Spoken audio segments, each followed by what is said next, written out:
Hello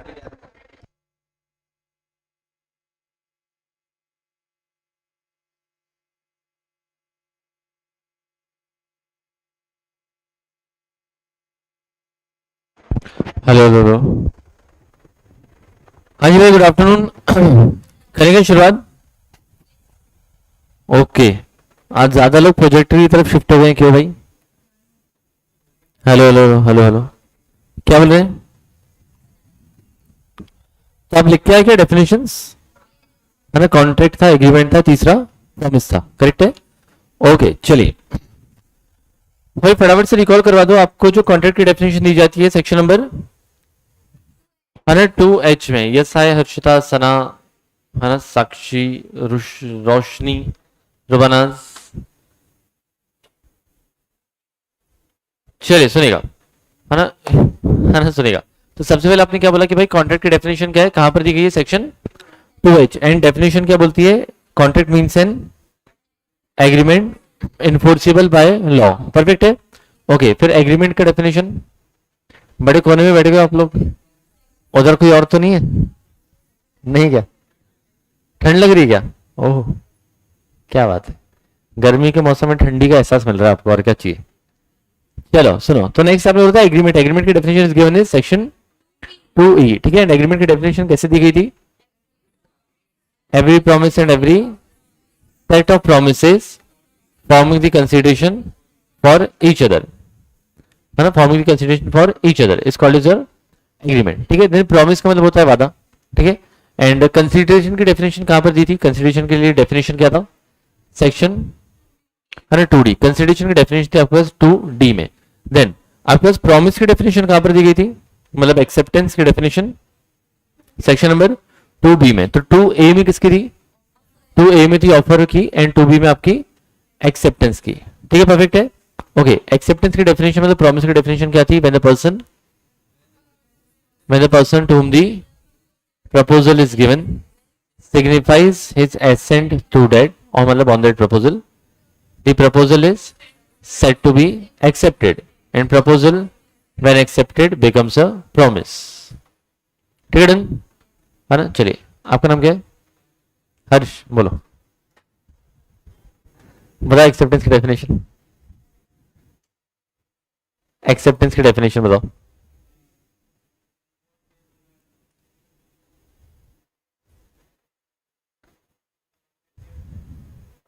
अपनी इच्छा से कर रहे हो सीए, या घर वाले करवा रहे हैं? इच्छा से कर रहे हो ना। फिर कॉन्ट्रैक्ट नहीं पूछ रहा हूँ, एक्सेप्टेंस पूछ रहा हूँ। कहाँ ब्रेकअप हो गया क्या? मैसेज नहीं आ रहा है क्या वापस? उसका इंस्टा हाथ लग गया क्या? आईडी डीएम्स पढ़ लिए, किसी और के साथ बात कर रही थी? नहीं क्या? कोई है ही नहीं, फिर भी खोया खोया है ना। बताओ, कोई रहे तो एक बार समझ में आता है, खोया खोया रहेगा तो। ओके चलिए सुनिएगा, है ना। फिर आपने पढ़े थे नेक्स्ट आपके essentials of a valid contract. तो टोटल आपके पास 11 एलिमेंट्स होते हैं। कुछ एलिमेंट सेक्शन 10 में, कुछ आपके अदर देन सेक्शन 10 के हैं। तो आप अदर देन सेक्शन के 10 के अगर आप देखेंगे तो यहाँ पर आपको दिया गया था भाई, दो पार्टीज रहेगी, है ना, मतलब दो लोग मियाँ बीवी थे। तब एक गर्लफ्रेंड बॉयफ्रेंड था, वो क्या कर रहा था, है ना, गर्लफ्रेंड बॉयफ्रेंड क्या कोशिश कर रहा था कि भाई शादी वादी करेंगे। लेकिन उसके लिए उन्होंने पहले डिसाइड किया कि हम लोग जो मीनिंग है एकदम सर्टेन रखेंगे, है ना, meaning of the contract should be certain. उसके बाद हम उसके लिए जो भी हमको लीगल फॉर्मेलिटीज करनी पड़ेगी वो हम करेंगे। हमारा पूरा लीगल इंटेंशन है ना कि हम रिलेशनशिप में एंटर होकर रहेंगे। एंड लास्ट वाला, है ना, इसके लिए हम इसको पॉसिबल करके दिखाएंगे, है ना, पॉसिबिलिटी ऑफ परफॉर्मेंस। ये क्या था? Not given in section number 10। And given in section number 10 में आपके पास 6 यहां पर पॉइंट्स है। कौन कौन से?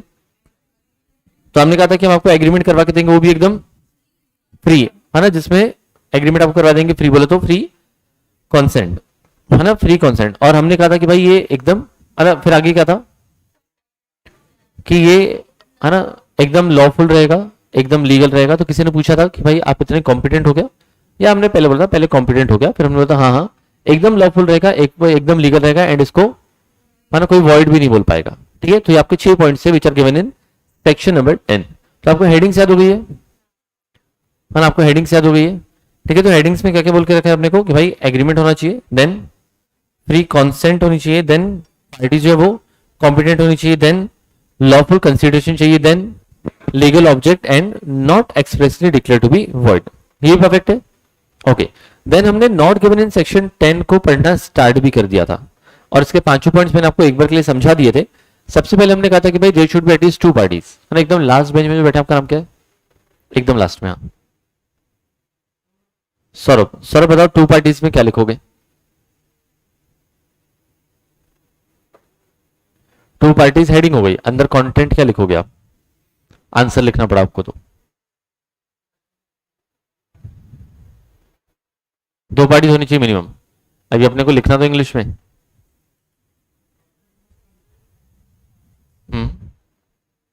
अजून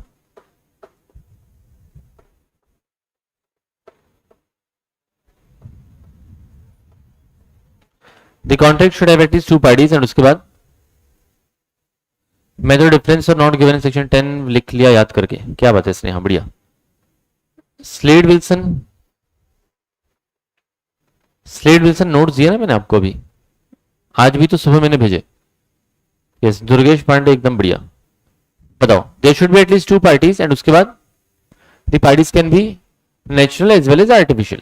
ठीक है, फिर आप कुछ भी एग्जांपल डाल सकते हो कि A limited has entered into contract with mister B, ऐसा भी आप डाल सकते हो। ठीक है, तो हमने क्या बोला? कम से कम आपकी 2 पार्टीज होनी चाहिए। देन सेकंड हमने बोला था कि 2 पार्टीज का यहाँ पर माना लीगल इंटेंशन वगैरह, या अपन अपना पहले वाला क्या था उसमें कि मीनिंग सर्टेन होना चाहिए। ठीक है, तो हमने कहा था कि हम मीनिंग एकदम सर्टेन बना के रखेंगे। बताओ आप, आपका नाम क्या है? एकदम लास्ट, हाँ, तरुण। बताओ मीनिंग शुड बी सर्टेन।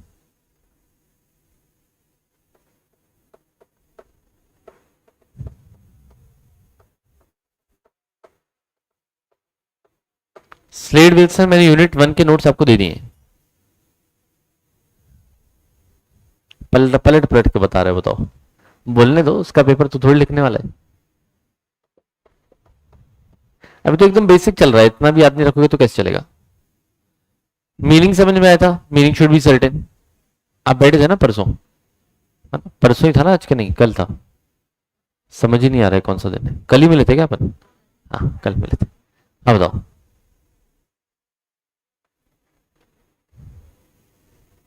आप बताओ मीनिंग शुड बी सर्टेन।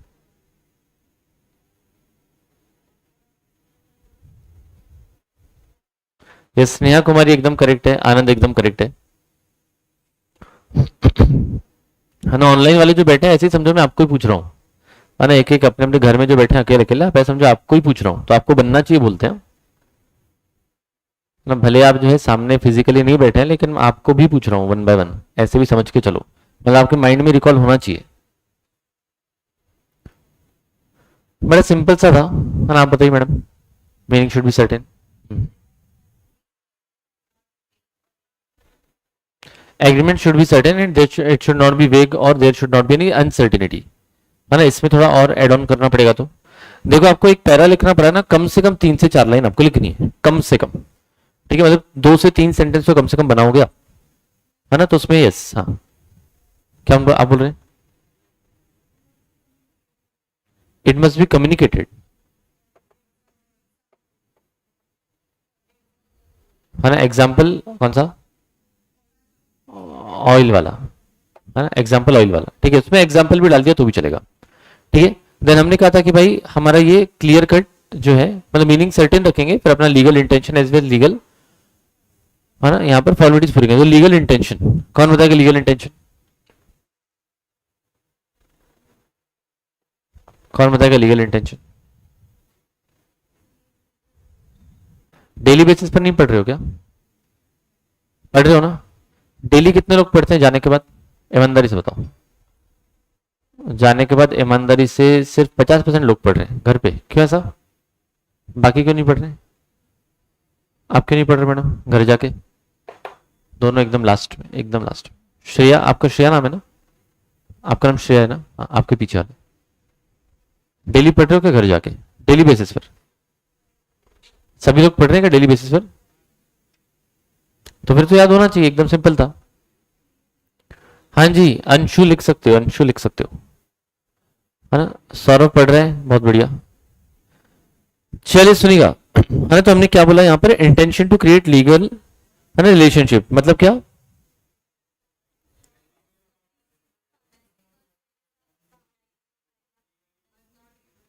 किसकी सुनूं मैं? एक जन कोई तो बोलो, आप बोलो। हाँ, लीगली बाउंड करना लिखोगे कैसे? प्रेम नाम है ना आपका? हाँ बताओ। अभी एग्जाम में लिखना है 3 से 4 लाइन अपने को। There should be intention to create legal relationship, मतलब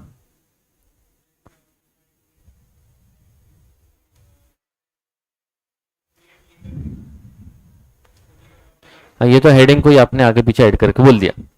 आगे और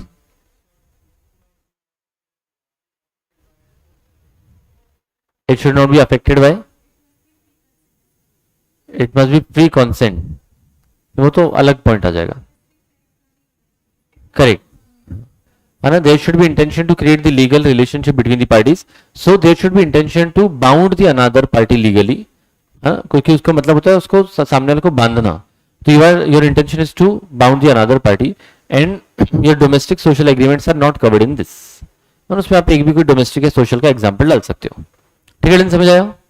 ओके, देन नेक्स्ट वाला था कि भाई legal formalities, fulfilment of legal formalities. So if for forming a contract any legal formalities are required to be done, then even those are required to be completed, मतलब उसको भी करना जरूरी है। आपकी जो लीगल फॉर्मेलिटीज है, even those are required to be done. जैसे for example in case of a contract of insurance, the contract will be valid only when the insurance is written. In case of purchase or sale of immovable properties, the agreement will be valid only when it is registered and stamp duty is paid. है ना? तो आप अपने language में लिख सकते हो, लेकिन कंटेंट लिखना है ना? हेडिंग को एक लाइन में लिख दोगे तो दिक्कत हो जाएगी। सही बात है, चले हम आगे, है ना? ओके, चलिए सुनेगा। अब नेक्स्ट आपका यहाँ पर सर्टेनिटी ऑफ मीनिंग, ये आपने पढ़ लिया है। पॉसिबिलिटी ऑफ परफॉर्मेंस, यही बचा ना सिर्फ एक, है ना? Possibility of performance, so the contract should be such which are possible to perform. जैसे फिर आप एग्जांपल डाल सकते हो, a contract to find out the magic, to find out the treasure by magic is not valid, है ना? या फिर स्विमिंग 24/7 फॉर, है ना, swimming 24/7 for travelling to another country is not valid. ठीक है, इस टाइप की चीजें आप इसमें लिख सकते हो। समझ आया, है ना? ओके, चलिए, तो आपको ना क्या करना है, अभी आपको देखो अगर बोलने में दिक्कत जा रही है, मतलब आपको लिखना है डेली, जितना हम पढ़ रहे हैं ना कम से कम उतना आप लिख के देखो। ज्यादा अपना कंटेंट नहीं होता है, एक दिन में 2-3 पेज हाईएस्ट होते हैं, हाईएस्ट। तो उसमें से कम आपको एक पेज एटलीस्ट आपको रोज लिख के देखना है। जैसे उस दिन 5 पॉइंट्स पढ़े थे ना, है ना? एक बार खुद पढ़ लिया, है ना, आपने रीड कर लिया, याद कर लिया, फिर उसको एक बार खुद से लिख के देखो। लिख के नहीं देखोगे तो अल्टीमेटली वही कहानी आ जाएगी, सर अपने को लिखने में दिक्कत जा रही है। ठीक है, चले हम आगे। ओके, सुनिएगा, तो यहां पर आपको दिया गया नेक्स्ट वाला as given in section number 10। तो सेक्शन नंबर 10 के कुछ पॉइंट्स हैं। जैसे पहले आपको दिया गया है कि there should be an agreement, agreement का होना जरूरी है। ठीक है, तो एग्रीमेंट मींस, फिर एग्रीमेंट की आप डेफिनेशन डाल सकते हो, and agreement means there should be an offer as well as an acceptance. So there has to be an offer as well as an acceptance, so this is the first essential element. तो agreement तो मेरे ख्याल से मन से भी लिख लोगे।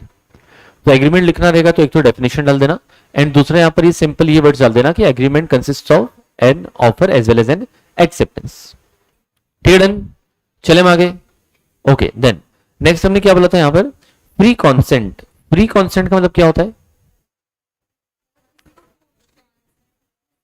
कॉन्सेंट का मतलब क्या होता है?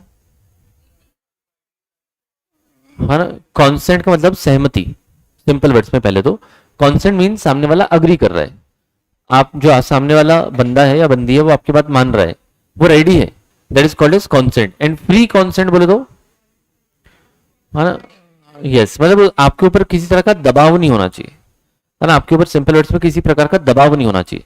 सो to form a valid contract the consent should be free. Free means it should be free from वो 5 चीजें जो आपने पहले कभी पढ़ी होगी, है ना? It should be free from 5 elements. जैसे कौन कौन सी, है ना? It should not be caused bye undue influence, coercion, fraud, misrepresentation, mistake. ठीक है, तो यहां पर ये आपकी स्टार्टिंग लाइन आनी जरूरी है। So the consent should be free, it should be free means it should not be caused by these 5 elements. कौन कौन से? Undue influence, coercion, fraud, misrepresentation and mistake. ठीक है, अब ये वाले जो आपके टर्म्स है वो आपके यूनिट नंबर 3 में काफी डिटेल में आते हैं। अब उसमें सबसे पहले कोअर्जन का सिंपली मीनिंग क्या होता है? फिजिकल प्रेशर, मारना, पीटना, धमकाना, डराना, सब कोअर्जन में आता है। अनड्यू इन्फ्लुएंस, है ना, किसी के ऊपर दबाव डालना, है ना? You should be in a position to dominate the will of another party. Undue influence मतलब आप ऐसी पोजीशन में हो कि आप सामने वाले की विल को डोमिनेट कर सकते हो, आप उनको अफेक्ट कर सकते हो, and also you are using that position, एंड आप उस पोजीशन का इस्तेमाल भी करते हो ताकि आपको यहाँ पर अनड्यू एडवांटेज मिल जाए, हाँ, ताकि आपको यहाँ पर अनड्यू एडवांटेज मिल जाए। This is called user undue influence. तो अनड्यू इन्फ्लुएंस सिंपल शब्दों में मेंटल दबाव डालना, कोर्जन सिंपल शब्दों में फिजिकल दबाव डालना, ठीक है। देन थर्ड वाला था आपका, है ना, fraud. What do mean bye fraud? है ना, इंटेंशनली, इंटेंशनली किसी को डिसीव करना, ठीक है। तो फ्रॉड का मतलब सिंपली इसमें 5-6 पॉइंट्स आते हैं, है ना। फ्रॉड का सिंपली मतलब अभी आप फ्रॉड समझ लो, बाकी अपन आगे डिस्कस करेंगे। द नेक्स्ट आपका मिस रिप्रेजेंटेशन, बोले तो, है ना, यस। मिस रिप्रेजेंट करना मतलब इनोसेंटली आप, जो आपको पता नहीं था लेकिन आपने किसी को कुछ गलत बोल दिया, है ना। फ्रॉड में अपन जानबूझ के इंटेंशनली डिसीव करते हैं, एंड मिस रिप्रेजेंटेशन में हम लोग, है ना, अनइंटेंशनली, है ना, इनोसेंटली हम किसी को डिसीव करते हैं, धोखा देते हैं। एंड लास्ट वाला पॉइंट था उसमें mistake. What do you mean by mistake? गलती से मिस्टेक, है ना। What do you mean by mistake? Mistake है तो मिस्टेक, गलती गलती होती है ना। इन्होंने भी उसको एक्सप्लेन नहीं किया है, इन्होंने बस ये समझा कि मिस्टेक दो तरीके की होती है, एक होती है mistake of law and mistake of fact, है ना। दो तरीके यहाँ पर मिस्टेक हो गई, एक हुआ मिस्टेक ऑफ लॉ एंड दूसरा मिस्टेक ऑफ फैक्ट। लॉ भी दो तरीके के, Indian laws and foreign laws, तो उसको हम डिटेल में करेंगे, ठीक है। तो फ्री कॉन्सेंट में आप क्या लिखोगे? Free consent means the contract should not be found by these 5 elements. कौन कौन से? Coercion, fraud, coercion, undue influence, misrepresentation, fraud and mistake. तो ये 5 एलिमेंट्स नहीं होने चाहिए, ये आपका आना उसमें जरूरी है, ठीक है। Point number 1। पॉइंट नंबर 2, इसमें आपको ये आना जरूरी है that two parties are said to be in consent when they agree upon the same thing in the same sense. हम मानते हैं कि भाई दो पार्टीज की यहाँ पर सहमति है, if they have agreed upon the same thing in the same sense, जिसको हम क्या मानते हैं, और इसके लिए वर्ड क्या था? यस, इसको हम कहते थे आइडेंटिटी ऑफ माइंड्स, इसको हम कहते हैं identity of minds, and which is called as your consensus, है ना, consensus ad idem, which is called as your consensus ad idem. मतलब दो लोग जो है वो सेम चीज पर अग्री कर रहे हैं, करेक्ट है ना। अभी समझो कि दुकान में आपके 2 मोबाइल पड़े हुए हैं, है ना। समझो कि आपकी दुकान में अगर 2 मोबाइल पड़े हुए हैं, है ना। आपने बोला कि हमको ब्लैक वाला मोबाइल चाहिए, आपको ही छोटा वाला चाहिए था, मुझे लगा कि आपको बड़ा वाला चाहिए। तो क्या हमारे पास कॉन्सेंसस एड इडम है? Answer is no, there is no identity of minds, ठीक है। तो यहाँ पर कॉन्सेंट होगा ही नहीं। कॉन्सेंट आपका कब होगा? When we agree upon the same thing in the same sense, मतलब when both the parties are on the same page, जब दोनों एक ही मुद्दे के बारे में बात करें, एक ही सब्जेक्ट मैटर के बारे में बात करें, then that is called is your, है ना, identity of mind, that is consensus ad idem. तो एक ये आपका लाइन आ जाएगा, मतलब एक ये वाला पॉइंट आ जाएगा। तो एक आपका आ गया वो 5 एलिमेंट्स नहीं होने चाहिए। सेकंड आपका आ जाएगा कॉन्सेंसस एड इडम, ठीक है, डन। देन नेक्स्ट आपको यहाँ पर एक, है ना, चिल्लर से एग्जांपल दिखे रखा है। A who owns 2 cars is selling red car to B. हम भाई बी को रेड कार बेच रहे हैं, B thinks he is purchasing black car, लेकिन बी यहाँ पर क्या कर रहा है? ब्लैक कार परचेस करने की कोशिश, उसको लग रहा था कि ब्लैक कार बेच रहा है, hence there is no consensus ad idem, therefore no contract. यहाँ पर कॉन्सेंसस एड इडम नहीं है, तो यहाँ पर कोई भी कॉन्ट्रैक्ट भी नहीं है। क्लियर है ना? ओके, तो यहाँ पर देखो आपने एक पॉइंट पढ़ा एग्रीमेंट, सेकंड आपने पढ़ा, है ना, फ्री कॉन्सेंट होना चाहिए। देन थर्ड वाला आपका, है ना, मतलब competency of the parties, capacity of the parties, the party should be competent enough. Competent मतलब 3 चीजें मेन होनी चाहिए। आप कॉम्पिटेंट तब माने जाओगे जब आप में 3 चीजें होगी। पहला, है ना, the person should be major, मतलब कम से कम 18 साल का। Second, the person should be of sound mind. Sound mind मतलब, साउंड माइंड का मतलब नॉट ड्रंक और मेंटली इल। उसके अलावा यस, हनी ज्यादा बेटर है ना। साउंड माइंड मतलब जब आप जो है सोचने समझने की क्षमता रखते हैं, when you are capable of understanding the terms and conditions of the contract and also the consequences of it। अगर आप ये समझने की क्षमता रखते हैं कि आपके कॉन्ट्रैक्ट के टर्म्स एंड कंडीशंस क्या है एंड उसके कॉन्सिक्वेंसेस क्या होंगे, बाद में रिजल्ट्स क्या होंगे, अगर आप ये समझने की क्षमता रखते हैं तो हम कहते हैं कि आप साउंड माइंड के। एंड थर्ड वाला, you should not be disqualified by law. Law ने आपको डिस्क्वालीफाई नहीं करके रखना चाहिए। लॉ डिस्क्वालीफाई कब करता है, किस किस को करता है? आप इंसॉल्वेंट हैं, अनसाउंड है, चलो ठीक है, एलियन एनिमी है। एलियन एनिमी बोले तो एनिमी कंट्री का सिटीजन। अभी इंडिया का एनिमी कौन है? पाकिस्तान। क्या अभी इंडिया का एलियन कंट्री, आप जो एलियन एनिमी पाकिस्तान को अभी बोल सकते हो क्या? क्यों नहीं बोल सकते? क्योंकि वॉर नहीं चल रहा है। वेरी गुड, है ना। एलियन एनिमी कब माना जाएगा? जब वॉर चल रहा होगा। तो अभी किस किस के बीच का वॉर चालू है? रशिया एंड यूक्रेन का। तो वो दोनों एलियन एनिमी है। यस, परफेक्ट है ना, बहुत बढ़िया। तो you should not be disqualified by law. तो ये आपके तीन मुद्दे हो गए। तो competency of the parties means तीन चीजें। तो यहां पर age of majority, sound mind and you should not be disqualified by law. Done done done. Okay, then next वाला बोला था, हाँ जी, फॉरेन सॉवरेनेस मतलब आपके एम्बेसीज वगैरह होते हैं, है ना। फॉरेन एम्बेसीज होते हैं, फॉरेन सॉवरेनेस होते हैं, बाहर के रिप्रेजेंटेटिव जो इंडिया में आते हैं, आप उनके साथ डायरेक्टली कॉन्ट्रैक्ट नहीं कर सकते। आपको अगर करना है तो आपको सरकार के थ्रू करना पड़ेगा। जैसे फॉर एग्जांपल कोई फॉरेन सॉवरेनर, कोई फॉरेन एम्बेसी इंडिया में आया, अगर वो आपकी जमीन खरीदना चाहता है या आपकी बिल्डिंग खरीदना चाहता है तो आप उसको डायरेक्टली नहीं बेच सकते, आप उसको इनडायरेक्टली बेचोगे, मतलब गवर्नमेंट से अप्रूवल लेने के बाद आप बेच पाओगे। तो इसलिए सरकार ने उसको पहले डिस्क्वालीफाई करके रखा है ऐसे। क्लियर वर्ड है, समझ आया क्या? आया ना, है ना। चलिए, ओके। तब नेक्स्ट वाला मुद्दा है आपके यहाँ पर consideration. What do mean by consideration? Something in return. So there has to be something in return, there has to be quid pro quo. So there should be some consideration in the contract. क्या consideration का sufficient होना जरूरी है? क्या consideration का sufficient adequate होना जरूरी है? नहीं, का एकदम, है ना। कंसीडरेशन सफिशिएंट नहीं रहा तो भी चलेगा, but it should have some value in the eyes of law. Consideration adequate हो जरूरी नहीं है, लेकिन उसकी कुछ तो कीमत होनी चाहिए इन द आइज ऑफ लॉ। मतलब कानून को लगना चाहिए कि भाई इसकी कुछ तो कीमत है, तो हम क्या कहेंगे कि ये एक, है ना, वैलिड कंसीडरेशन है।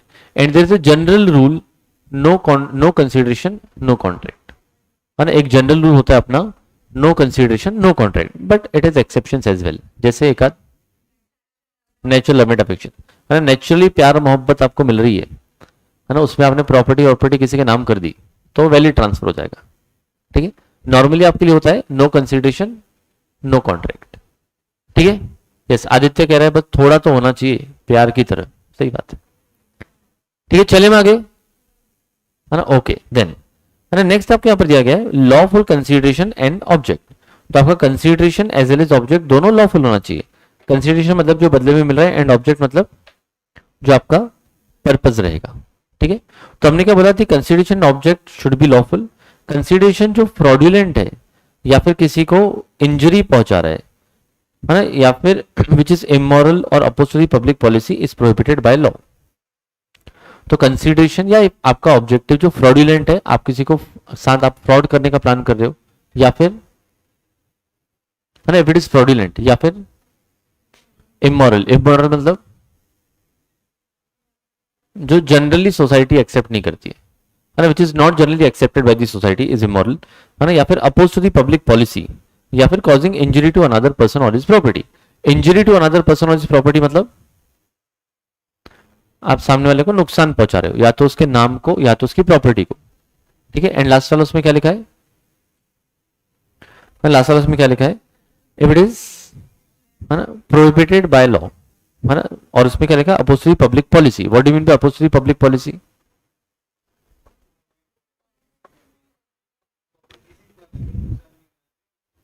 किसी पर्सन या प्रॉपर्टी को नुकसान नहीं होना चाहिए, वो तो आपने पहले पढ़ लिया।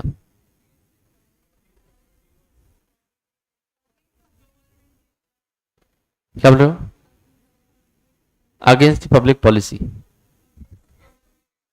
Against public interest. पॉलिसी की जगह इंटरेस्ट डाल दो, बोले एक ही बात है क्या, है ना। अगेंस्ट पब्लिक पॉलिसी नहीं होना चाहिए। मतलब देखो, कुछ कुछ चीजें आपको ऐसा बोल के रखा है कि इसके में आपके 6-7 पॉइंट्स आते हैं कि अगर आप किसी के बिजनेस में रुकावट डालते हो, restraint in trade, restraint of marriage, restraint in legal proceedings, है ना, ये सब क्या होता है, opposed to the public policy. या फिर समझो कि कहीं पर एडमिशन हो रहे थे, है ना, एग्जाम्स देखे, लेकिन आप पैसा खिला के एडमिशन ले रहे हो, opposed to the public policy. आपको कुछ अवार्ड मिलने वाला था, है ना, सपोज ऑस्कर, किसी ऑस्कर इंडियंस को मिलने वाला था, किसी और कंट्री ने पैसा देके ऑस्कर ले लिया, तो opposed to the public policy. ठीक है, तो opposed to the public policy आपने पढ़ा होगा, है ना, पहले का यूनिट 2nd 3rd में कहीं पर आता है, यूनिट 3rd में आपका मोस्टली आएगा ये। अगेंस्ट दी पब्लिक पॉलिसी मतलब जहां पर जनरली पब्लिक का इंटरेस्ट रहता है, but we are interfering in that, हम उसमें बीच में इंटरफेयर कर रहे हैं। जैसे कोई बिजनेस कर रहे हैं अपने साइड में, तो अपने उसको पैसा दे दिया कि भाई अपने साइड में अकेडमी नहीं खोलोगे आप, ठीक है, अपना पानीपुरी का ठेला है, अपन ने एक को दे दिया कि भाई हमारे 2 किलोमीटर के आसपास आप पानीपुरी का ठेला नहीं लगाओगे, है ना, नहीं तो हम आपको, है ना, मारेंगे या फिर गुंडे भेजेंगे, इस टाइप की चीजें, whatever. So this is what opposed to the public policy. तो आपका जो कंसिडरेशन है एज वेल एज जो ऑब्जेक्ट है वो आपका लीगल होना चाहिए। It means it should not be fraudulent, it should not be opposed to the public policy, है ना, it should not be immoral वगैरह वगैरह वगैरह। ठीक है, जैसे आपको एग्जांपल में देख रखा है, A agrees to sell his house to B against 100 kgs of cocaine. आप यहां पर कोकीन बेचने वाले हो, है ना, और बदले में क्या मिलने वाला आपको, एक घर। चलेगा क्या? क्यों नहीं चलेगा? अच्छी बात है ना, कोकीन तो, ना, आपके जो भी, है ना, दिलो दिमाग में समस्याएं चल रही सब दूर हो जाएगी ना, अच्छी बात नहीं। तो लॉ अलाउ नहीं करता है आपको, है ना, इसलिए आपका क्या है, ये अनलॉफुल कंसिडरेशन है। Then not expressly declare to be void, तो ऑलरेडी जिसको लॉ ने वॉइड नहीं बोला हो, है ना, ऑलरेडी जिसको लॉ ने पहले से वॉइड नहीं बोला हो, जैसे वॉइड मतलब क्या,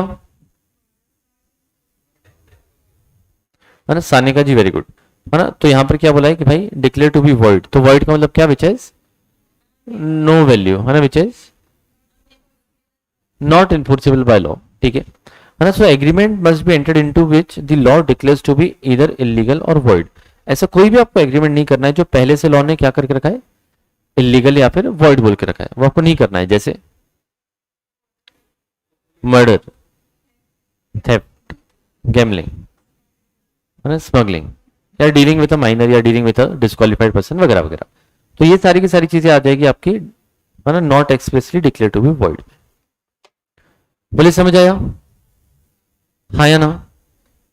लाइक लिकर, लिकर में कोई दिक्कत नहीं है, घर में ढूंढो शायद 2 बॉटल मिल जाए, है ना, बचपन में उसी बियर की बोतल से रॉकेट जलाते थे आप। ठीक है, समझ आया? यहां तक क्लियर है ना? तो ये आपके टोटल 11 एलिमेंट्स, कुछ एलिमेंट्स आपको दिए गए सेक्शन नंबर 10 में एंड बाकी आपके अदर देन सेक्शन नंबर 10 में, तो याद रह जाएंगे, है ना। ओके चलिए, तो एक बार वापस से मुझे की पॉइंट्स बताओ, एग्रीमेंट में क्या लिखोगे, एक बार की पॉइंट्स बताओ, एग्रीमेंट में आप क्या लिखोगे। एक तो डेफिनेशन डाल दोगे, दूसरा, है ना, it there has to be compulsorily offer plus acceptance, and एक छोटा सा पॉइंट डाल के आप मतलब एग्जांपल डाल के छोड़ सकते हो, कंटेंट कम लगे तो, है ना। देन नेक्स्ट है फ्री कंसेंट, है ना, फ्री कंसेंट में it should not be caused bye those, है ना, 5 एलिमेंट्स, एंड दूसरा इसमें कॉन्सेंसस एड इडम, ये मतलब 2 आना जरूरी है, फिर आप चाहे तो एग्जांपल डाल देना।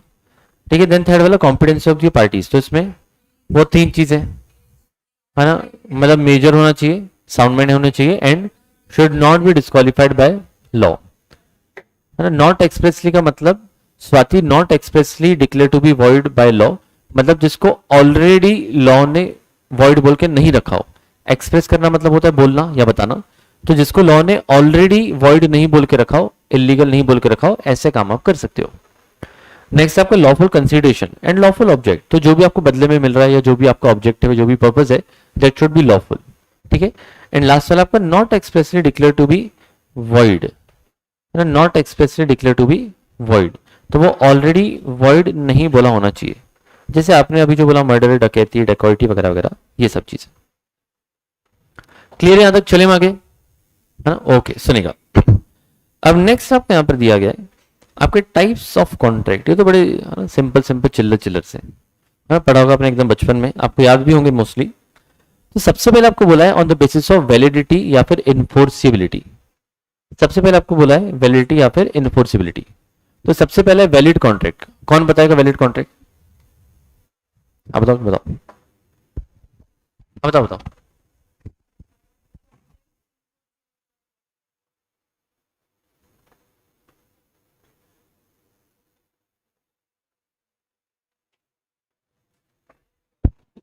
वैलिड कॉन्ट्रैक्ट आपको बताना है, कम से कम 2 नंबर का क्वेश्चन है, बोलने दो। A contract which is enforceable by law is a valid contract, 2 number का है। It must contain all essential elements of a contract, जैसे सेक्शन 10 के वो आप नाम डाल सकते हो। ठीक है, मतलब 2 या 3 नंबर का आपको बनना है, थोड़ा कंटेंट डालना पड़ेगा, ठीक है। और उसके बाद एक आध एग्जांपल डाल के आप छोड़ सकते हो, कोई भी जो आपकी इच्छा हो, ठीक है। देन नेक्स्ट अपने को बोला है भाई void contract. What do mean by void contract?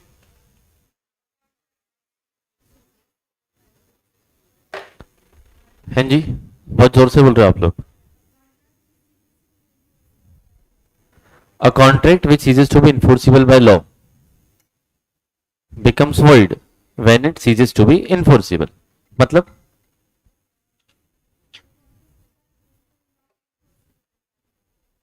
the contracts which are not enforceable by law, तो पॉसिबल नहीं करने का, तो लॉ ने बोलिया कि अलाउड नहीं है, ठीक है। तो मुझे बताओ, there is also something called as void agreement and there is also something called as void contract. There is something called as void agreement and there is also something called as void contract. So what is the difference between void agreement and void contract? Void agreement, void ab initio, and void contract, after making the contract void हो गया। जैसे for example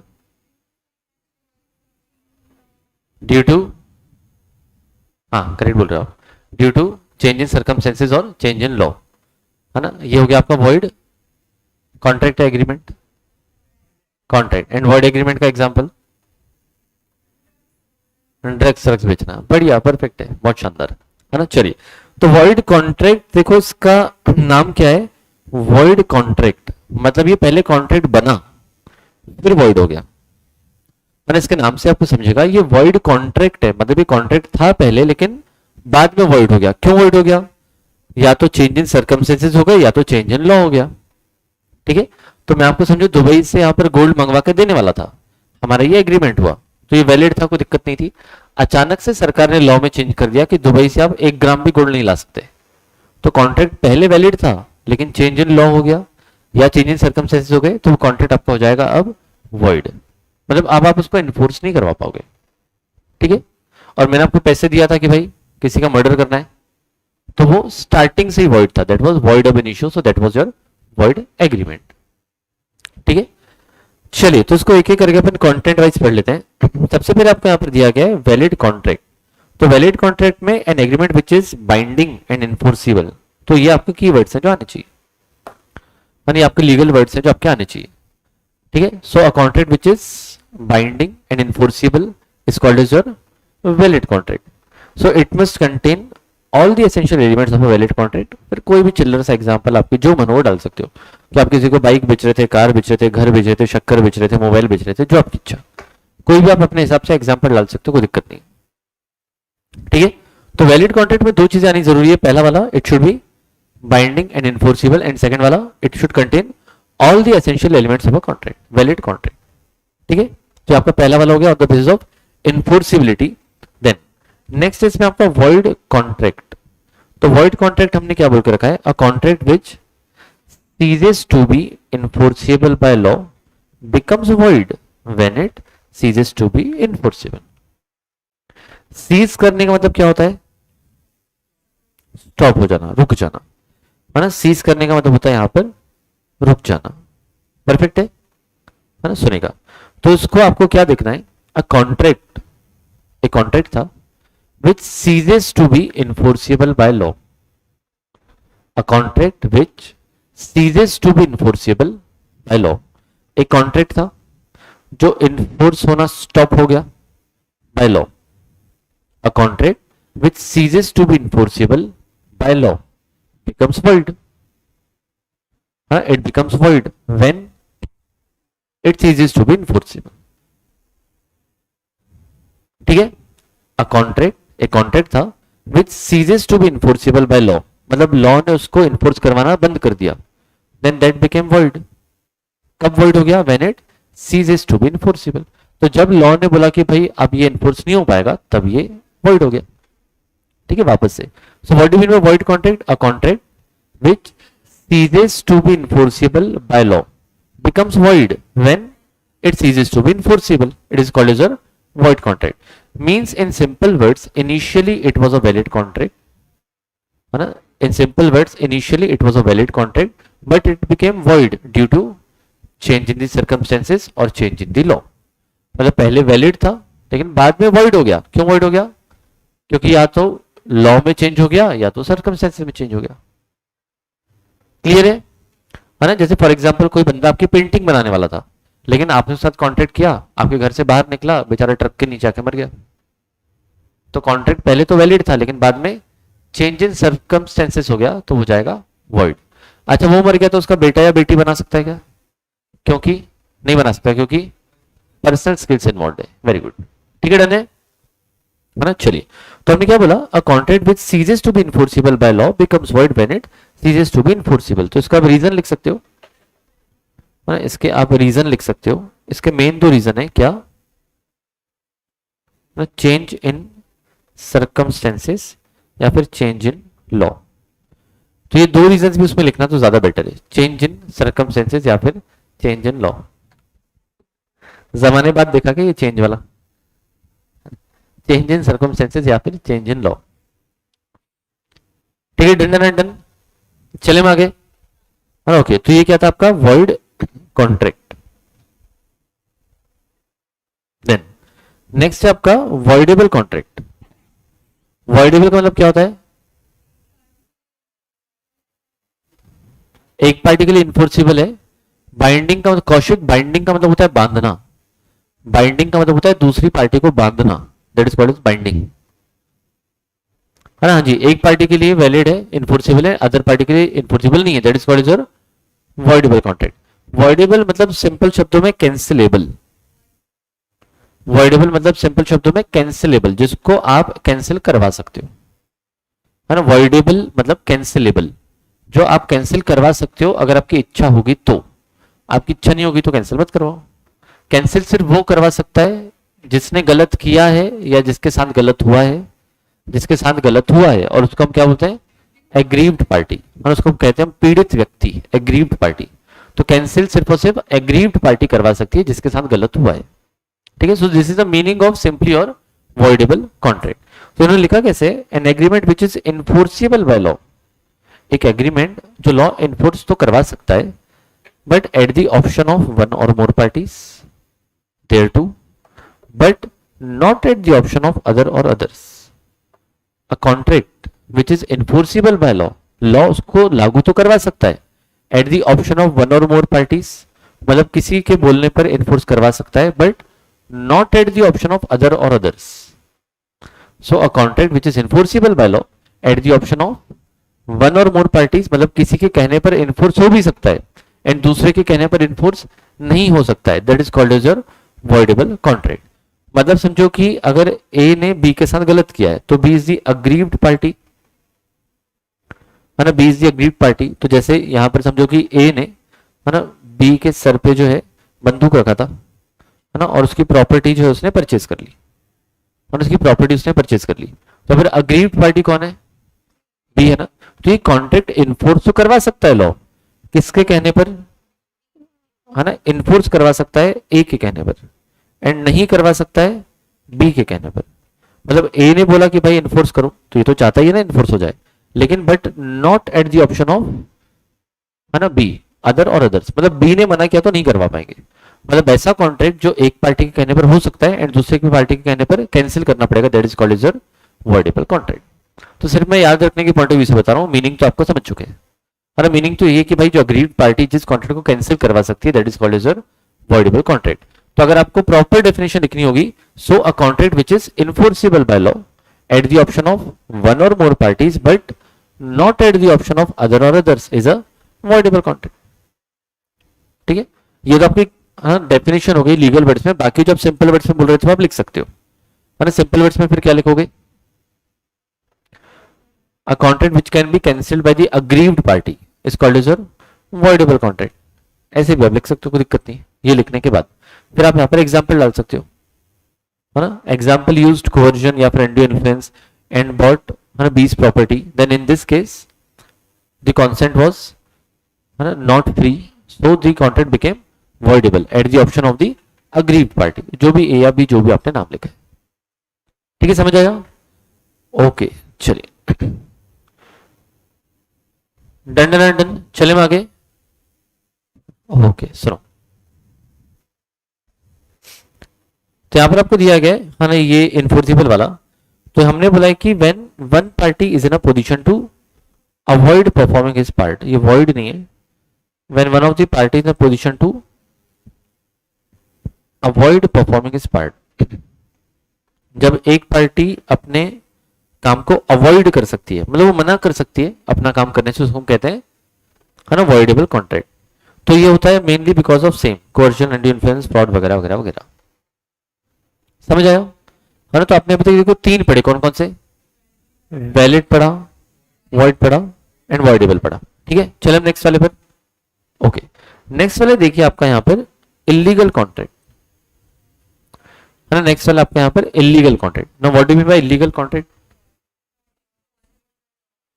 है ना, not enforceable by law, सब में वही, not enforceable by law is illegal, forbidden by law. ठीक है, तो यहां पर आपका कीवर्ड जो आएगा वो आ जाएगा forbidden. So illegal contracts are those contracts or those agreements which are forbidden by law. Forbidden मतलब प्रोहिबिटेड, मतलब है ना मना कर दिया है। और रिस्ट्रिक्टेड में क्या डिफरेंस होता है? प्रोहिबिटेड और रिस्ट्रिक्टेड में क्या डिफरेंस होता है?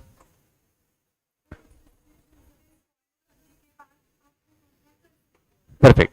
प्रोहिबिटेड का मतलब होता है कि कर ही नहीं सकते, है ना। प्रोहिबिटेड मतलब है कि कर ही नहीं सकते। रिस्ट्रिक्टेड मतलब कुछ कंडीशंस फुलफिल करने के बाद कर सकते हो, उसको हम कहते हैं रिस्ट्रिक्शन, है ना, उसको हम कहते हैं रिस्ट्रिक्शन। ठीक है, जैसे आपने अपने स्कूल में कभी देखा होगा प्रिंसिपल के यहाँ बाहर लगा रहता था कि नो एडमिशन विदाउट परमिशन, है ना, ऐसा वो बोर्ड चिपका के रखते थे, नो एडमिशन विदाउट परमिशन। तो वो क्या था? रिस्ट्रिक्शन था कि प्रोहिबिशन था?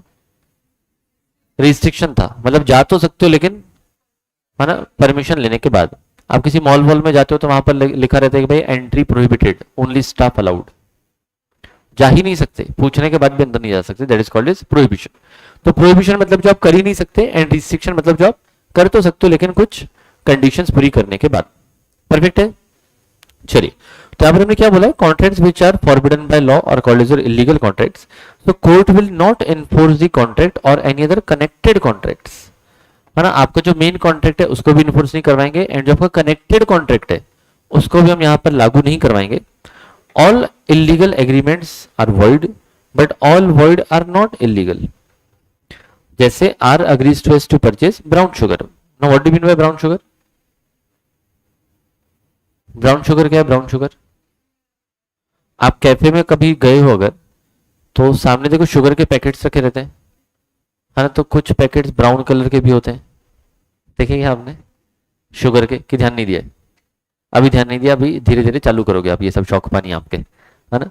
तो सामने देखो शुगर के पैकेट्स, अच्छा व्हाइट शुगर के पैकेट्स, ये तो पता ही है ना आपको, है ना, वो तो आपने देखा होगा। तो शुगर के पैकेट ब्राउन वाले भी होते हैं, तो क्या वो ब्राउन वाले पैकेट्स हम यूज कर सकते हैं?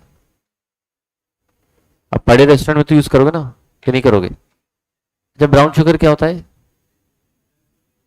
ना, आपने कभी नहीं सुना ब्राउन शुगर के बारे में? तो घर पे अब व्हाइट शुगर नहीं खाने का, ब्राउन शुगर ही खाने का, 3 दिन नहीं उठोगे पूरे घर वाले। तो ब्राउन शुगर ड्रग्स है ना। ब्राउन शुगर जो है क्या है भाई? ना ड्रग्स है।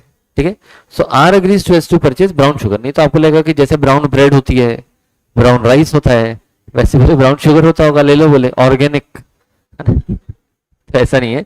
तो ब्राउन शुगर इज व्हाट, है ना, ड्रग्स है। तो ये क्या है आपका? इलीगल। ठीक है, समझ आया? ओके, ऊपर एक लाइन लिखी हुई है, all illegal agreements are void. हर इलीगल वॉइड होता है, लेकिन हर वॉइड इलीगल नहीं होता है। एग्जाम्पल को दे सकता है कि हर वॉइड इलीगल नहीं होता, कोई एग्जाम्पल दे सकता है? जैसे किसी कंट्री में वॉर हो गया तो वॉइड हो गया, ठीक है, करेक्ट है ना। और कोई एग्जाम्पल देना चाहेगा इसका? है ना, कॉन्ट्रैक्ट विद अ माइनर, ठीक है, वॉइड है लेकिन वो इलीगल है क्या? नहीं, है ना। Contract with a minor is void, agreement with a minor is void, लेकिन वो इलीगल नहीं है। ठीक है,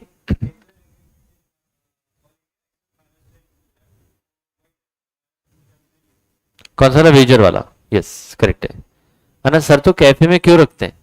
अरे वो प्रोसेस शुगर अलग होती है ना, वो ब्राउन शुगर नहीं होती है। ठीक है, ब्राउन कलर का सिर्फ पैकेट होता है वो, है ना, पता चल नहीं तो तुम है ना कैफे में जाके चिल्ला रहे हो इधर ब्राउन शुगर मिल रही है ना। ऐसा नहीं करना है। ठीक है, it is a kind of normal sugar only, उसका ब्राउन पैकेट होता है ऐसा। ठीक है, चलिए, है ना। तो void in case of death, yes. Anshu कह रहा है कि सर अगर किसी की डेथ हो गई, है ना, हमारा काम करने वाला था और बंदा और उसके बंदे की डेथ हो गई तो वॉइड हो गया, लेकिन वो इलीगल है क्या? डेथ इलीगल होती है क्या? नहीं ना, यस। तो हर वॉइड इलीगल हो जरूरी नहीं है, लेकिन हर इलीगल वॉइड होगा ही होगा, ठीक है। और ऊपर वाला एक पॉइंट लिखा हुआ था कि भाई कोर्ट जो इलीगल कॉन्ट्रैक्ट्स को इन्फोर्स नहीं करवाएगा, एज वेल एज जो उसके कनेक्टेड कॉन्ट्रैक्ट्स हैं उसको भी इन्फोर्स नहीं करवाएगा। कनेक्टेड मतलब कौन से आएगा इसमें? जैसे कोई एग्जांपल कि इलीगल तो नहीं करवा सकते हम लोग, एंड जो उसके एंसिलरी कॉन्ट्रैक्ट रहेंगे, एंसिलरी मतलब जो कनेक्टेड कॉन्ट्रैक्ट रहेंगे, है ना, उसको भी आप यहां पर जो है इन्फोर्स नहीं करवा सकते।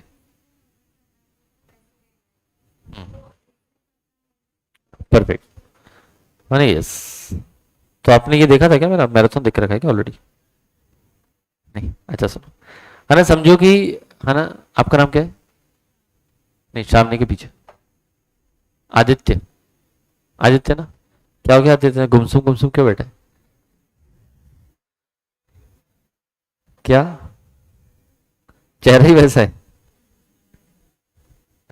ना। समझो यहाँ पर अदिति है, अदिति, अदिति है क्या अपनी क्लास में कोई? नहीं है ना, हाँ, अच्छा हुआ नहीं सब, है ना। तो अदिति को क्या करना था, आदित्य का मर्डर, लेकिन मर्डर भी छोटा मोटा नहीं, है ना, बढ़िया, है ना, बॉम्ब वॉम्ब फेंक के बढ़िया उसको बॉम्ब वॉम्ब से बांध के करना था, लेकिन बॉम्ब के लिए इन्वेस्टमेंट चाहिए था, है ना, बॉम्ब के लिए भी इन्वेस्टमेंट चाहिए था, समझो 5 लाख रुपए। तो अदिति के पास इतना पैसा नहीं था, तो पैसा लेने गए थे हम वैशाली के पास, है ना। पैसा लेने गए थे हम किसके पास? वैशाली के पास। वैशाली को हमने बोला कि हमको लोन चाहिए, कितने का? 5 लाख रुपए का। वैशाली ने बोले क्यों चाहिए? तो उसने बोला आदित्य का मर्डर करना है। वैशाली बोले ठीक है, लेके जाओ, कोई दिक्कत नहीं है ना। हर महीने का 2-2% का ब्याज लगेगा, पर, है ना, 2% पर मंथ का इंटरेस्ट आपको देना पड़ेगा, ठीक है। तो मुझे बताओ कि अगर, है ना, चलो हमने ऐसे किया था कि अदिति की भी खुद की इच्छा नहीं थी, इसको किसने बोला था? सौरभ ने बोला था, सौरभ ने, है ना। सौरभ भी है ना अपने यहाँ पर, सौरभ कौन है? सौरभ, आप वहां, है ना। सौरभ जो है, सौरभ, उसने अदिति को बोला था आदित्य का मर्डर करना है, क्योंकि आदित्य सौरभ वाली को छेड़ता था इसलिए, है ना, और वो अदिति का भी एक्स था इसलिए। तो इसने अदिति को कहा कि भाई आदित्य का मर्डर करना है, ओके। तो क्या बोल रहा है, क्या क्या मूवी बन सकती है इस पे? अभी देखो प्लॉट रेडी हो रहा है, देखो, है ना, स्टार्टिंग कहानी ऐसी रहेगी। तो अब इसमें है ना, समझो कि अदिति जो है उसने 5 लाख रुपए लिए थे, है ना, आदित्य का मर्डर करने के लिए, और इसको सौरभ नहीं बोला था अदिति को, है ना। सौरभ ने अदिति को 12 लाख रुपए दिए थे, है ना। सौरभ ने अदिति को 12 लाख रुपए दिए थे कि आदित्य का मर्डर करना है। तो अदिति ने यहाँ पर 12 लाख रुपए लिए, है ना, बॉम्ब बॉम्ब के लिए लोन भी लिया। तो अदिति के पास कितने पैसे आ गए? 12 + 5 17, लेके हो गई फरार, है ना। पैसा ही पैसा, बोले मर्डर करके क्या मिलेगा, है ना। तो अपने को डायरेक्टली यहाँ पर 17 लाख मिल गया ना, है ना। तो यहाँ पर डायरेक्टली 17 लाख मिल गए, तो हम हो गए उसको लेके फरार, ठीक है। तो मुझे बताओ कि क्या सौरभ अदिति के ऊपर केस कर पाएगा कि भाई पैसा लेके भाग गई, मर्डर नहीं कर रही है? नहीं, तो इलीगल कॉन्ट्रैक्ट है, सही है। एंड जो इलीगल कॉन्ट्रैक्ट से रिलेटेड कॉन्ट्रैक्ट है, क्लास में बच्चे हैं क्या, दिखाता हूँ, सबकी शक्लें दिखाता हूँ, है ना। तैयारी कर लो, देखो, है ना, जिसको बाल वाल अपने संवारने संवार लो, है ना। आप ऑनलाइन दिखने वाले हो, आपको 100 बच्चे दिख रहे हैं, हाँ, फिर ऑनलाइन वाले हुए सर इसको दिखाओ उसको दिखाओ, लास्ट में कौन सा लड़का बैठा है स्मार्ट दिख रहा है, देखो, है ना। ऐसे डिमांड आने वाली है आपकी, पहले ही बोल रहा हूँ। सुनो, तो हमने यहाँ पर क्या बोला, है ना, हमने यहाँ पर क्या कहा कि जिसके रिलेटेड कॉन्ट्रैक्ट है ना। अदिति ने जो वैशाली से पैसा लिया था 5 लाख रुपए का लोन, अगर अदिति उसको लोन नहीं लौटाती है तो क्या वैशाली अदिति के ऊपर केस कर पाएगी? है ना, नहीं, क्योंकि अदिति को ऑलरेडी पता था कि ये पैसा मर्डर के लिए लिया जा रहा है ना। अदिति को ऑलरेडी पता था कि ये लोन हम क्यों दे रहे हैं, ताकि ये इसे बॉम्ब बनाएगी या खरीदेगी और उसको क्या करेगी, है ना, उससे मर्डर करने वाली है। तो जो आपका मेन कॉन्ट्रैक्ट है मर्डर करने का, वो तो इलीगल है, और जो उससे रिलेटेड कॉन्ट्रैक्ट है, मतलब जो आपने यहाँ पे लोन वगैरह लेके रखा है, वो आपका एंसिलरी कॉन्ट्रैक्ट है। एंसिलरी या इंसिडेंटल मतलब उसका कनेक्टेड, जुड़ा हुआ। तो आपका जो रिलेटेड कॉन्ट्रैक्ट है वो भी क्या हो जाएगा आपका, है ना, वॉइड। तो मेन कॉन्ट्रैक्ट अगर वॉइड है, मतलब इलीगल है, तो वो तो वॉइड है ही है, एंड इलीगल से जो रिलेटेड वाले हैं वो भी वॉइड हो जाएंगे। क्लियर हुआ? चले हम आगे, हाँ जी बताइए।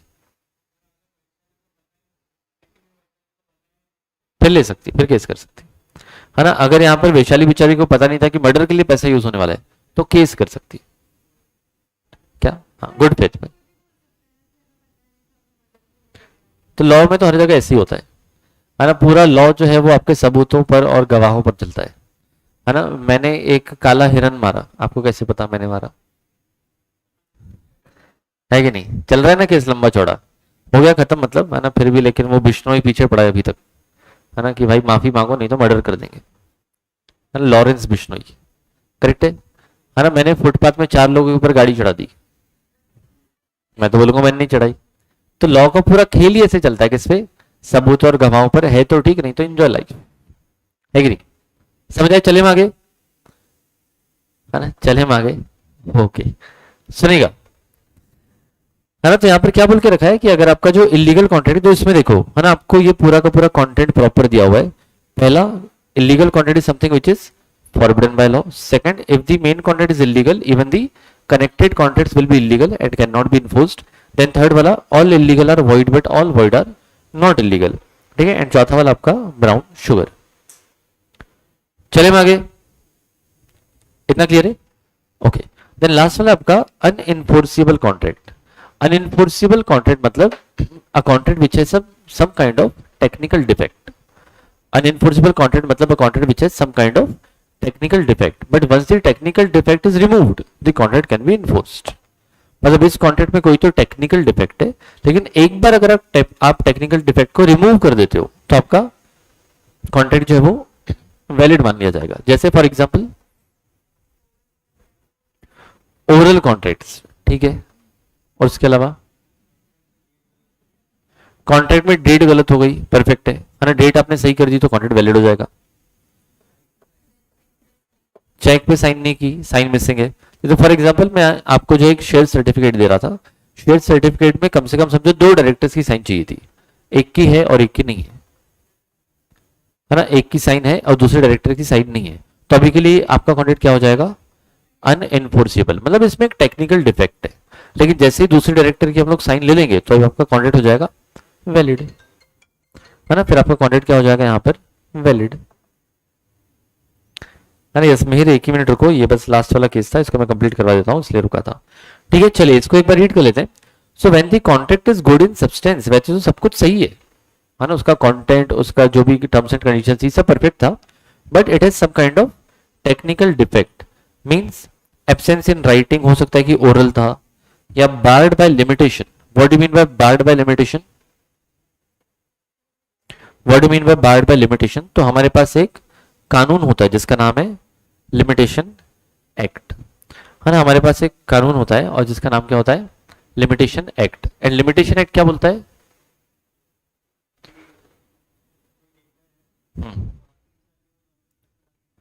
करेक्ट, है ना, यस, सही बात है। तो यहाँ पर लिमिटेशन एक्ट क्या बोलता है कि अगर कोई डेटर है जिसको आपने उधार में माल बेचा था, तो अगर आप उसके ऊपर केस करना चाहो तो मैक्सिमम 3 साल के अंदर अंदर कर सकते हो। अगर 3 साल के बाद केस करोगे तो वैलिड नहीं होगा, ऐसा लिखा हुआ है कहां पर, लिमिटेशन एक्ट में। तो हमने बोला है कि बार्ड बाय लिमिटेशन मतलब किसी से पैसा लेना था लेकिन उसको 3 साल से ज्यादा हो गए, है ना। किसी से पैसा लेना था लेकिन it is barred by limitation, barred मतलब रोक लगा देना, काइंड ऑफ रिस्ट्रिक्शन डाल देना, तो it is barred by limitation, मतलब लिमिटेशन एक्ट ने आपके ऊपर रोक लगा रखी है, तो आप उसके आगे कुछ नहीं कर पा रहे, समझ आया, है ना। तो ये सब क्या है आपके, है ना, अनइनफोर्सिबल कॉन्ट्रैक्ट है। So one or both the parties can not sue upon it, it is described as an unenforceable contract. तो आप दोनों पार्टीज एक दूसरे के ऊपर केस नहीं कर पाएंगे क्योंकि उसमें सारे के सारे टेक्निकल मुद्दे कंप्लीट नहीं हुए। तो सिंपल वर्ड्स में unenforceable contract is a contract which has some kind of technical defect, but once the defect is removed the contract becomes enforceable, ठीक है, समझ आया। और उसमें आप एक एग्जांपल कोई भी लिख सकते हैं। देन आपको एग्जांपल में दिया है A bought goods from B in 2015 but no payment was made till 2019, now B can not sue A in 2019 as per the limitation act, the period of 3 years is expired. 3 साल बीत गए तो अब आप उसके ऊपर केस नहीं कर सकते, समझ आया, ओके, है ना। तो ये आपके कॉन्ट्रैक्ट से on the basis of enforceability या फिर वैलिडिटी, तो कौन कौन से थे, valid contract, void contract, voidable contract, illegal contract and unenforceable contract. तो कंटेंट होपफुली आपको ध्यान में आ गया होगा। हाँ, तो इसको एक बार लिख के आना। हाँ, types of content on the basis of enforceability, इसको एक बार लिख के आना। और इसका देखो एक डिफरेंस भी आपको दिया गया है, डिफरेंस दिया है between void content and voidable content. मैंने इस क्लास दिखा देता हूँ, एक ही मिनट रुको, है ना, खत्म ही करने क्लास, है ना, तब देख लेना। है तो हमने क्या बोला, void content as well as voidable content, है ना। तो वॉइड कॉन्टेंट मतलब जो पहले मतलब वैलिड था बाद में वॉइड हो गया। वॉइडेबल मतलब काइंड ऑफ जो कैंसिलेबल है, एक पार्टी के कहने पर कर सकते हैं, दूसरी पार्टी के कहने पर नहीं कर सकते, ठीक है। तो पहले तो इसका आपका डेफिनेशन आ जाएगा, है ना, डेफिनेशन और मीनिंग डाल देना। तो पहले तो ये आ जाएगा मीनिंग में, है ना, पहले तो आपके आ जाएगा मीनिंग में। सेकंड, इन्फोर्सिबिलिटी, वॉइड कॉन्टेंट को आप इन्फोर्स करवा सकते हो क्या, है ना, नहीं। तो this can not be enforced at all, है ना। लेकिन आपका voidable, enforceable eight the option of agreed party and not at the other party. मतलब अग्रीड पार्टी ने कहा तो करवाएंगे या नहीं करवाएंगे, लेकिन दूसरी पार्टी कहने पर नहीं करवाएंगे, ठीक है। थर्ड वाला मुद्दा यहाँ पर कॉज, रीजन क्या है, it becomes void and voidable becomes voidable if the concept of the party was not free, ठीक है। तो becomes void मतलब आपका जो स्टार्टिंग से हमने मना करके रखा है तो इसका कॉज है, एंड voidable का कॉन्सेंट आपका फ्री नहीं था। मतलब यहाँ पर क्या क्या था आपका, है ना, फ्रॉड, मिस्टेक, अनड्यू इन्फ्लुएंस वाली चीजें, ओके। देन आपको लास्ट में बोला है परफॉर्मेंस। तो performance, this can not be perform but voidable अगर aggrieved party with in a reasonable time मना नहीं करती है तो परफॉर्म कर सकते हैं, है ना। अगर यहाँ पर aggrieved party with in a reasonable time मना नहीं करती है, मतलब कुछ नहीं बोलती है, ऑब्जेक्शन नहीं उठाती है, तो फिर, है ना, तो फिर क्या, है ना, फिर परफॉर्म करना पड़ेगा आपको, ठीक है। मतलब फिर उसको इन्फोर्स करवाना पड़ेगा। डन, समझ आया, ओके। तो ये आपके यहाँ पर, है ना, चार चीजें हो गई, meaning, enforceability, cause and performance. तो बेसिस याद रखना बहुत जरूरी है, कंटेंट तो आप अंदर का लिख लोगे उसके हिसाब से। देन नेक्स्ट है, हाँ जी बताइए, कोई कॉन्ट्रैक्ट में अगर साइन करवा लिया किडनैप करके, हाँ,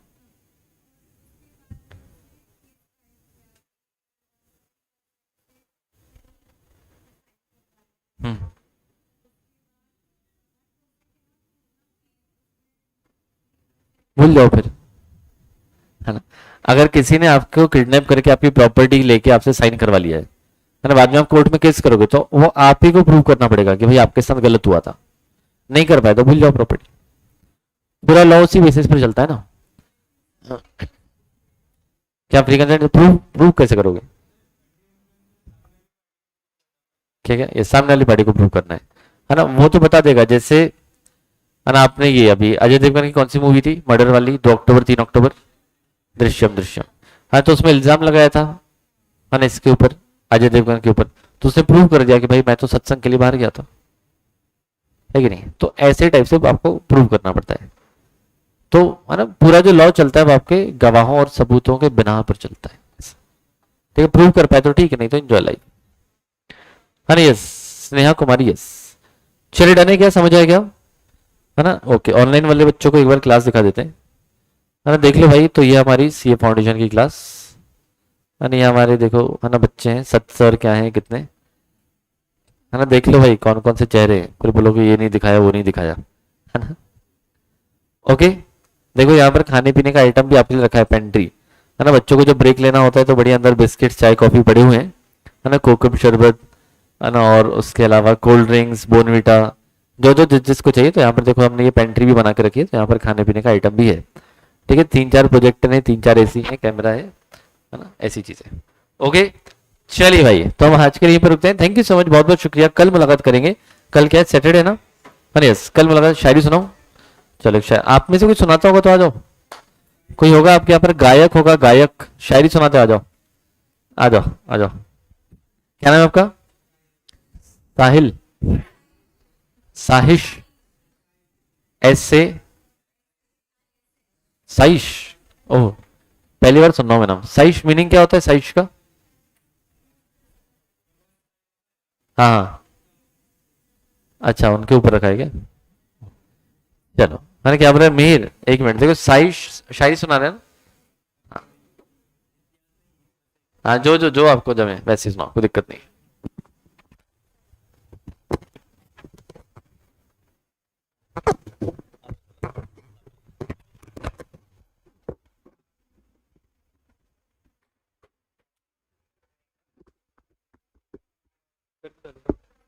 कर दो। थोड़ी सी एटीट्यूड वाली है, मतलब एटीट्यूड वाली। हाँ। अ, आप अपने हैं अजी, आप अपने हैं, इसलिए अंदर की बात आपको पहले ही बता रहे हैं। जुगाड़ कर लो बर्फ का, हम आपकी फिर से जलाने आ रहे हैं।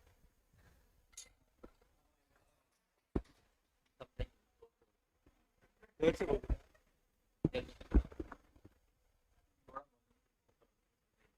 क्या ताली क्या बता समझ आया क्या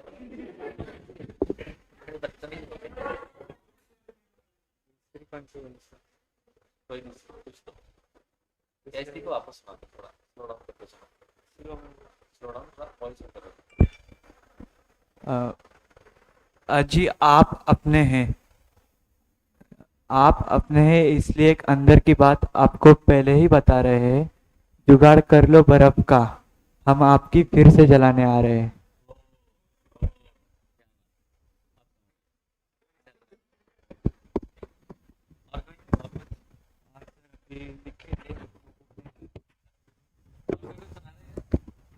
कोई गाना वाना गाता होगा आपके इसमें से? एक भी नहीं? प्रेम आजा, मैं प्रेम की दीवानी हूँ, आजा कुछ तो सुना यार। क्या बोल रहा है वो? नहीं कोई नहीं सुना था क्या? साक्षी गाती है क्या? अरे आ जाओ यार, उसमें क्या बिंदास। नहीं डन, चल मैं सुनाऊंगा कल, है ना? आप भी कुछ तो जो गाते होगे ना रियाज करके आना, प्रिपेयर करके आना, कल आप में से किसी को तो गवाएंगे, ठीक है? चलो तो अभी के लिए यहीं पर रुकते हैं। थैंक यू सो मच, बहुत बहुत शुक्रिया। कल मुलाकात करेंगे 2:15 बजे, 2:15 बजे। बाय, शुक्रिया।